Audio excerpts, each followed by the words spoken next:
Alrighty, folks, it's Austin Nelson here in beautiful Lynchburg, Virginia. I'm sitting in my video spot with a cup of coffee and the Word of God and a few of my textbooks. So I'm ready to knock this out. I really enjoy these video blogs because I think they're more fun than writing them. It's also probably because I got my undergrad in speech communications, so I probably reflect the sound of my own voice. So bear with me if you get sick of hearing it. Let's just jump right into this, and I'll do my best to answer all the prompts. Number one, verify one sentence that you read the Daniel textbook in its entirety. I did.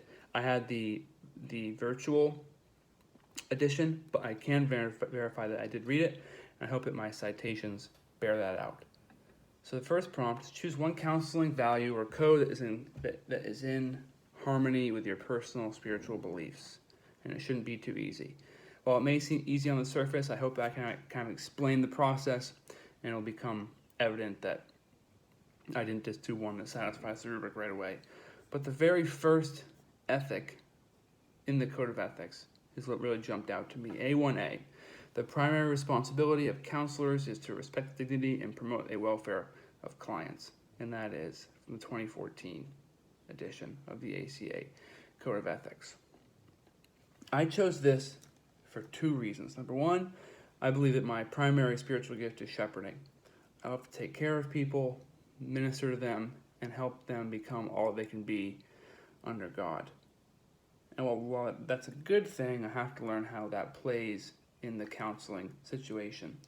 And I also believe that this is a scriptural thing. I have my Bible here, and Genesis 1 and 2 talk about how one of the first commands from God is that we as humans take care of His creation and be good stewards of His creation. And I think that as counselors, we are tasked of taking care of the people we work with and helping them become all they can be under God. And this wasn't always easy for me because the textbook says on page 7, it talks about autonomy and how we as counselors must be okay with the choices, not be okay with, but respect the choices that our clients are making, whether we agree with them or not. So my love for people is secondary, and what I believe is right for their life is secondary because it must be submitted under their autonomy. And when I first read that in this textbook and other books in my course studies, I was a little bit defeated. I was a little bit sad because I wasn't there yet. I wasn't ready to respect their autonomy. But now, after talking to my wife who's in the program and a few other counselors who I'm familiar with and friends with, I've gotten there, and I'm ready to accept that their autonomy usurps my desire for their salvation. Moving on, I just answered the first three. Now the fourth one, choose one counseling professional value or code from the ACA Ethics that still remains in conflict with your personal beliefs. Now, going down to, A4B, this kind of works in my first answer. Counselors are aware of and avoid imposing their own values, attitudes, and beliefs and behaviors. They respect the dignity and diversity of trainees and research participants along with those they counsel. This one was hard for me too because this is a natural progression of the first one. While I've come to respect autonomy, I've come to respect autonomy because I believe that I will no longer judge a client for the choices they're making because I see the importance of their growth, whether or not it's something I agree with. But I'm not always ready to let go of my worldview and not expect others to have it too. And I say this because I've experienced joy, peace, and salvation through my relationship with Christ, and I want everybody to see that and have that. And sometimes, as a believer who's passionate about his faith and passionate about world issues and passionate about evangelism, it's hard not to want to share that, even though my heart's in the right place.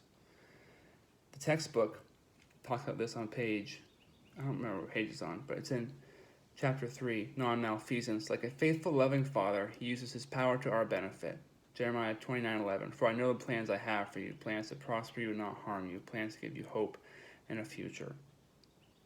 I think it's important for me to remind myself of that of that Bible verse from the text because it's God's plans for my clients' lives, not mine. So while I respect their autonomy and I respect their life choices, taking that a step further into non-malfeasance, I'm not quite there yet because sometimes I'll be doing more harm in their lives trying to share the gospel with them or share value with them because they're not ready yet, because it's not in God's timeline yet. Jeremiah 29:11, God's timeline, not mine. While I respect autonomy, there are times when I need to get better about not sharing my worldview with people. While my heart's in the right place, it's not on God's timeline yet. And it's not my role as a counselor to do that. Finally, briefly talk about how I'm going to work through this issue.